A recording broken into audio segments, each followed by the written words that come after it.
ശബരിമല വിഷയം ഒരുപക്ഷെ ഏറ്റവും കൂടുതൽ ഇത്തവണ ചർച്ചയായത് യുവതീ പ്രവേശന വിധിയുമായി ബന്ധപ്പെട്ട് തന്നെയാണ്. ചരിത്രപരമായിട്ടുള്ള വിധി സുപ്രീം കോടതി വിധിച്ചതിന് ശേഷം നടക്കുന്ന ആദ്യ മണ്ഡലകാല തീർത്ഥാടനമാണ് ഇപ്പോൾ കഴിഞ്ഞു പോകുന്നത്. സമാനമായിട്ടുള്ള ഒരു സാഹചര്യമാണ് അഗസ്ത്യാർകൂട യാത്രയുമായി ബന്ധപ്പെട്ടുമുണ്ടായത്. അവിടെയും ഇതുവരെ സ്ത്രീകൾക്ക് പ്രവേശനം ഉണ്ടായിരുന്നില്ല. ഇപ്പോൾ കോടതി വിധിയെ തുടർന്ന് അവിടെയും സ്ത്രീകൾക്ക് പ്രവേശിക്കാം എന്നിരിക്കെ ആ യാത്രയ്ക്കും അഗസ്ത്യാർകൂട യാത്രയും ദിവസങ്ങൾ നീണ്ടു നിൽക്കുന്ന അഗസ്ത്യാർകൂട യാത്രയ്ക്കും തുടക്കമായിരിക്കുന്നു. ഇന്നാണ് അതിൻ്റെ ആദ്യ സംഘം യാത്ര തിരിച്ചത്.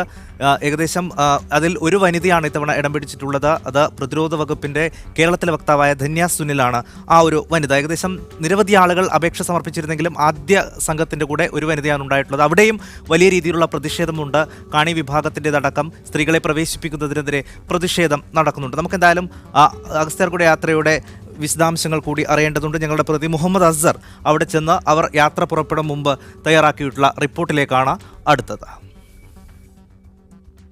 ഈ വർഷത്തെ അഗസ്ത്യാർകൂടം യാത്രയ്ക്ക് ഇന്ന് തുടക്കമാവുകയാണ്. ഇന്ന് തുടങ്ങി 47 ദിവസങ്ങൾ നീണ്ടു നിൽക്കുന്ന യാത്രയാണ് ഈ വർഷം ഉണ്ടാവുക. 4700 പേരാണ് ആകെ ഈ യാത്രയ്ക്കായി പേര് രജിസ്റ്റർ ചെയ്തിട്ടുള്ളത്. ഇത്തവണ ഹൈക്കോടതി വിധിയുടെ പശ്ചാത്തലത്തിൽ വനിതകൾക്കും ഈ യാത്രയിൽ പങ്കെടുക്കാൻ കഴിയും. അതിൻ്റെ പശ്ചാത്തലത്തിൽ 100 വനിതകൾ പേര് രജിസ്റ്റർ ചെയ്തിട്ടുണ്ട്. ഇപ്പോൾ നമ്മളൊപ്പം DFO ഉണ്ട്.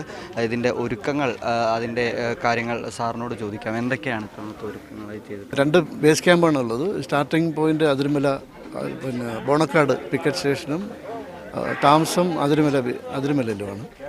അവിടെ നമ്മൾ പിന്നെ വനിതാ സ്റ്റാഫ് ഉൾപ്പെടെ 5 പേരെ ഡ്യൂട്ടിക്ക് ഇട്ടിട്ടുണ്ട്. അതിരമല താമസം അവിടെ അറേഞ്ച് ചെയ്തിട്ടുണ്ട്. 2 വലിയ ഷെഡുണ്ട്. പിന്നെ ഷെഡിലേക്ക് വേണ്ടിയിട്ട് പായ് ഡിപ്പാർട്ട്മെൻറ്റ് തന്നെ നൽകുന്നുണ്ട്.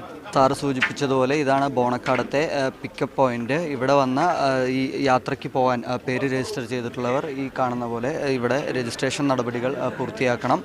പേരുകൾ രജിസ്റ്റർ ചെയ്ത് അവരുടെ പാസുകൾ വെരിഫൈ ചെയ്യുക, ആ ഒരു നടപടിക്രമങ്ങളാണ് ഇവിടെ നടത്തുക. അതിനുശേഷം ഈ കാണുന്ന സ്ഥലത്ത് പരിശോധനകൾ നടക്കും. പ്ലാസ്റ്റിക് ഉൾപ്പെടെയുള്ള വസ്തുക്കൾ അകത്തേക്ക് കൊണ്ടുപോകുന്നത് സംബന്ധിച്ച പരിശോധനകൾ ഇവിടെയാണ് നടക്കുന്നത്.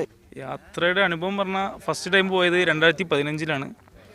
ഫസ്റ്റ് വളരെ കഠിനമേറിയ യാത്രയായിട്ടാണ് തോന്നിയത്. കാരണം ഇതിങ്ങനെ ടെറൈൻ ഇങ്ങനെ മാറിക്കൊണ്ടിരിക്കും.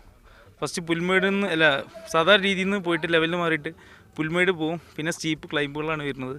ഹൈക്കോടതി വിധിയുടെ പശ്ചാത്തലത്തിൽ ആദ്യ വനിത, തിരുവനന്തപുരത്തെ പ്രതിരോധ വക്താവായ ധന്യ സനലാണ് ആദ്യ വനിതയായിട്ട് ഈ അഗസ്ത്യാർകൂടത്തിലേക്കുള്ള യാത്രയിലുള്ളത്. തീർച്ചയായും സന്തോഷമുണ്ട്. ഒരുപാട് കാലത്തെ ആഗ്രഹമായിരുന്നു അഗസ്ത്യാർകൂടം ട്രക്കിംഗ് എന്ന് പറയുന്നത്. മറ്റ് സ്ഥലങ്ങളിൽ ഇന്ത്യയുടെ പല ഭാഗത്തും ട്രക്ക് ചെയ്യാനുള്ള അവസരം ഉണ്ടായിട്ടുണ്ട്, ജോലിയുടെ ഭാഗമായിട്ടൊക്കെ യാത്ര ചെയ്യുന്ന സമയത്ത്.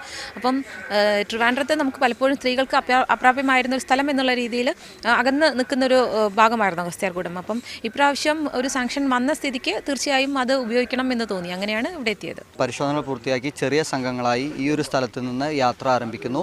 20 പേരടങ്ങുന്ന സംഘങ്ങളായാണ് ഇവിടെ നിന്ന് യാത്ര ആരംഭിക്കുന്നത്.